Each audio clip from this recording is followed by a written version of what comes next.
fruits of the Jordan Valley's fertile soil. The Majjul date is deliciously sweet, in contrast to the bitter conflict that is being fought over this land. The farmers here are proud of their perseverance, despite having to work under extremely difficult circumstances. Through the entire cultivation process, there are daily Israeli restrictions. From getting what we need for production, water, fertilizers, marketing, we can't even build a place where the workers can sit for shade. Dates are the most lucrative business here in the Jordan Valley, but this area of the West Bank is fully controlled by Israel. All the territory's imports and exports are also controlled by Israel. Farmers here are telling us that the occupation is costing them $25 million a year.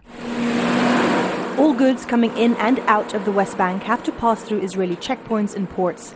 They're subject to lengthy security checks, for which the producers here or the recipients need to pay.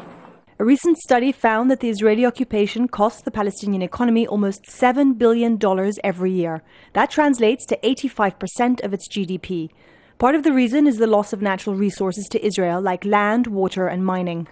The report's author describes Israel's grip on the Palestinian economy this way. As someone who is actually strangling another person on the throat, but it doesn't let it die. So it just let enough air to go through, and when the other person is about to collapse, the other person being actually the PA, and ends then the Palestinian economy as a consequence, then they would actually let in, just enough air probably to sustain. But these farmers back in the Jordan Valley fear their livelihoods may soon die. Israel has ordered that a large area of these date trees have to be uprooted.